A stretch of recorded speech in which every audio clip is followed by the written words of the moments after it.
Hi everyone, it's Lisa here and welcome to another Sunday challenge.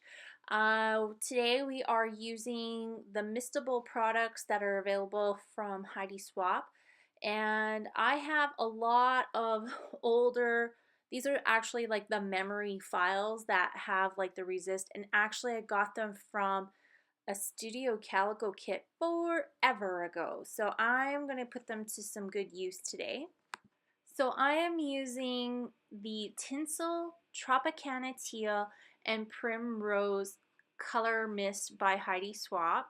I just thought it was appropriate to use the Heidi Swap mist just because I was using your products. It just felt like it needed to go together. And I haven't pulled those mist out in a long time. So yay me, I got them used. So what I'm doing, sorry, the dogs were barking.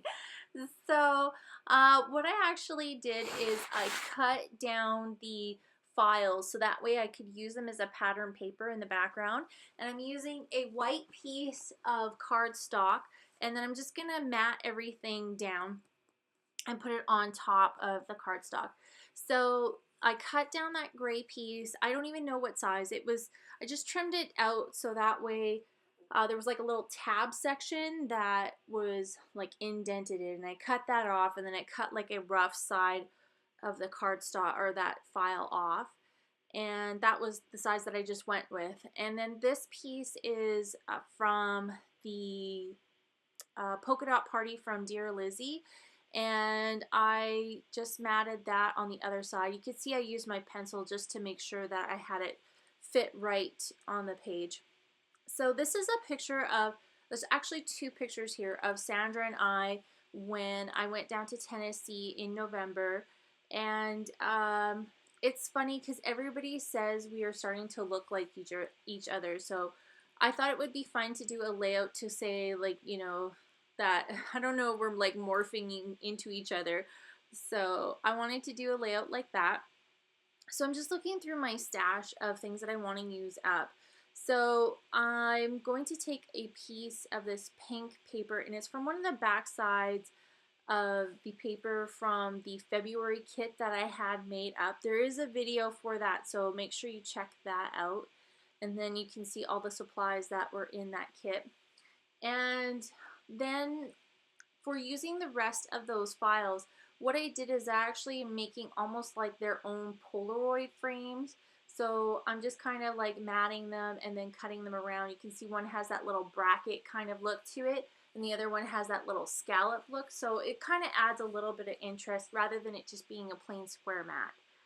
So, and then I'm just going to kind of layer them on top of each other.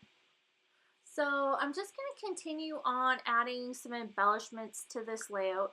And you're going to want to make sure you check out Sandra's channel because she's going to have a different take on this challenge. She's using kind of different products, but they're still like the Mistable products with the resist on them. So make sure you check out her channel. I will put a link to it below. If you are looking for both of them and you're not quite sure where to find both videos, you can always head over to thepinkcamera.com, and I will have a link to this this video, as well as Sandra's video, and as well as maybe some descriptions and better pictures of the layout, so that way you can see them a little bit better. And yeah, so Sandra is going to have a video up sometime today, so make sure you check that out. So yeah, back to the layout. So all I'm doing is going through some of that products that I have in that little tray that I'm trying to get used up. So I'm just pulling little products here and there, some Freckle Fawn wood veneer borders, some stickers from the sticker sheets, some die cuts from the Serendipity collection from Dear Lizzie. That's the new line out. And I'm just trying to get them used up. And you're going to see my puppy's little nose in here. He has taken full on scrapbooking. Like, he won't leave me alone for 2 minutes, and he has to like be up on my lap when I'm scrapbooking and seeing what I'm doing, chewing the paper, you know, licking everything. He loves washi tape. So yeah, he is a handful right now. So you can see I'm just adding some pop dots to that little frame, and I'm just going to continue on embellishing this page. And I'm going to put some music on so you guys can listen to that and watch me finish up this layout, and I'm going to come back in a couple minutes.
Okay, so you can see I went back and forth a few times, just trying to figure out some of the embellishments that I wanted to add to this page. I think that's the main thing is to remember is, you know, as long as you don't use glue, you can certainly pick it up if it doesn't look good. So there was a couple items that I didn't like that looked, that were on there, like the little banner. It looked nice, but it just wasn't the look I was going for. So that's just the important tip to remember for today is if you don't stick it down, you can always take it off. So the title, I'm going to use this word off of these alphas, and it's going to say like, and then I'm going to take these black letters and I'm going to put just like me. So Sandra and I are starting to look like each other, so I wanted to put just like me because we both have glasses that look the same. We have the dark hair. We start to talk the same. I just wanted to document that. So you're going to see the close-ups coming up very shortly. The other thing I wanted to mention is I am going to journal on the back side of this layout just because I ran out of room on the front. And so, yeah, I will see you guys next time. Make sure you check out Sandra's channel, and we'll see you soon. Bye.